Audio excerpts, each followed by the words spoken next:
क्या देश में राजद्रोह का कानून जरूरी है, जिस कानून को अंग्रेजों ने महात्मा गांधी और बाल गंगाधर तिलक के खिलाफ इस्तेमाल किया? क्या आजादी के 75 साल बाद भी भारत में वो कानून जारी रहना चाहिए?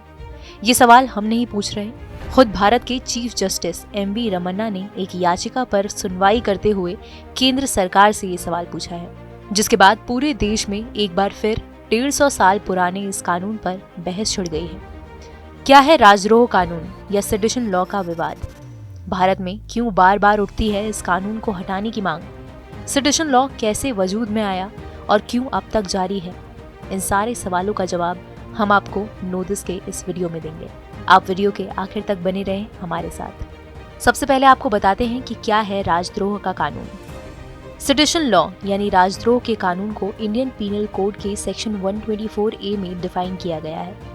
इसके तहत अगर कोई व्यक्ति अपने लिखे या बोले गए शब्दों या संकेतों या किसी दूसरे दृश्य माध्यम से सरकार के खिलाफ नफरत या असंतोष फैलाता है या ऐसा करने की कोशिश करता है, तो उस पर कानूनी कार्रवाई हो सकती है। उस पर सेडिशन लॉ लागू हो सकता है।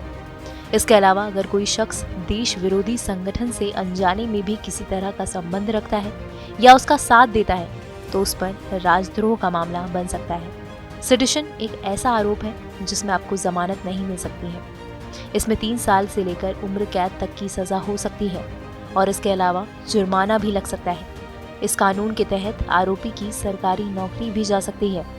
आइए अब जानते हैं कि सुप्रीम कोर्ट ने राजद्रोह कानून पर क्या कहा है। Chief justice NV. रमन्ना की अध्यक्षता वाली पीठ ने इस कानून पर कई सवाल खड़े किए।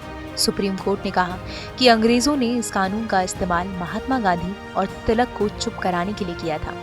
क्या आजादी के 75 साल बाद भी इस कानून की जरूरत है?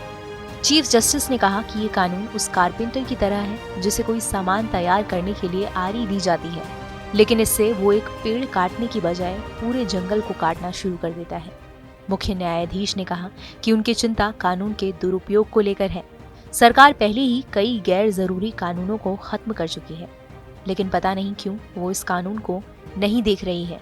सुप्रीम कोर्ट की इस टिप्पणी के बाद सोशल मीडिया पर राजद्रोह कानून ट्रेंड करने लगा। आपको बता दें, चीफ जस्टिस की ये टिप्पणी मैसूर के मेजर जनरल S.G. वॉम्बट केरे की याचिका पर आई है, जिसमें दावा किया गया है कि सेडिशन लॉ अभिव्यक्ति की आजादी के मौलिक अधिकार का हनन करता है। याचिका में मांग की गई है कि इस कानून को खत्म कर देना चाहिए। चीफ जस्टिस की टिप्पणी के बाद अटॉर्नी जनरल के वेणुगोपाल ने कोर्ट में सरकार का पक्ष रखते हुए इस बात पर जोर दिया कि पूरे कानून को निकालने की बजाय इसके इस्तेमाल के पैरामीटर तय किए जा सकते हैं। केंद्र सरकार ने जुलाई 2019 में पार्लियामेंट में कहा था कि वो राजद्रोह कानून को खत्म नहीं करेगी। सरकार का कहना था कि राष्ट्र विरोधी और आतंकवादी तत्वों से ढंग से निपटने के लिए इस कानून की जरूरत है। आइए अब जानते हैं कि राजद्रोह कानून का इतिहास क्या है। ये कानून लगभग 150 साल पुराना है। 1970 में ब्रिटिश हुकूमत ने सर जेम्स स्टीफन की सलाह पर इस कानून को लागू किया था, जो सरकार की आलोचना के सख्त खिलाफ थे। कानून में साफ कहा गया था कि किस हरकत को राजद्रोह माना जा सकता है और किसे नहीं। ये फैसला भी पुलिस करेगी।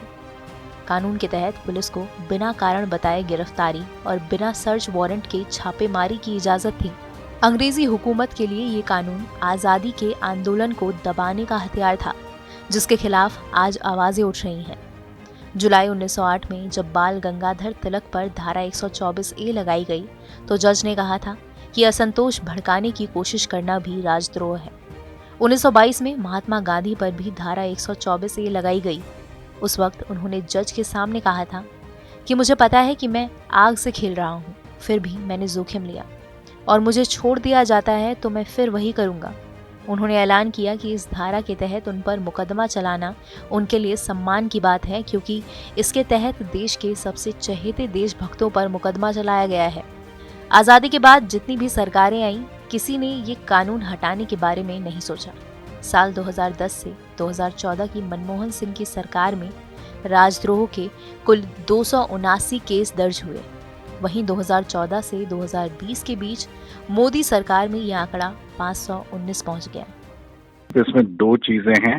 पहली चीज की हमें ये जानना जरूरी है कि जो सेडिशन का लॉ है वो ब्रिटिशर्स जब राज करते थे इंडिया पे तब इंट्रोड्यूस किया गया था। इसको पहले लाया गया था एक पर्टिकुलर मकसद के साथ, और अब जो पुलिस है उसको ये पर्टिकुलर मकसद के लिए यूज कर रही है।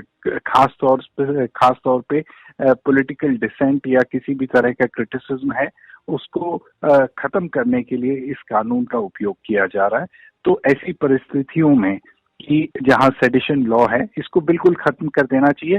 और एक और महत्वपूर्ण बात यह है, ब्रिटेन में जिस देश ने हमारे कंट्री में सेडिशन लॉ को पैदा किया था वहां पे लॉ खत्म कर दिया गया है। क्लाइमेट एक्टिविस्ट दिशा रवि और डॉक्टर कफील खान से लेकर शफूरा जरगर तक ऐसे कई लोग हैं जिन्हें राजद्रोह के मामले में गिरफ्तार किया जा चुका है। हाल ही में सीनियर जर्नलिस्ट विनोद दुआ पर दर्ज राजद्रोह के मुकदमे को सुप्रीम कोर्ट ने खारिज कर दिया। लंबे समय से आरोप लगते रहे हैं कि धारा 124A का इस्तेमाल आंदोलनों को दबाने में किया जाता है, लेकिन सरकारें कानून को खत्म करने की मांग को नजरअंदाज करती रही है। इस रिपोर्ट पर आपकी क्या राय है, कमेंट सेक्शन में लिखकर जरूर बताएं। अगर आपको ये वीडियो अच्छा लगा तो इसे लाइक करें।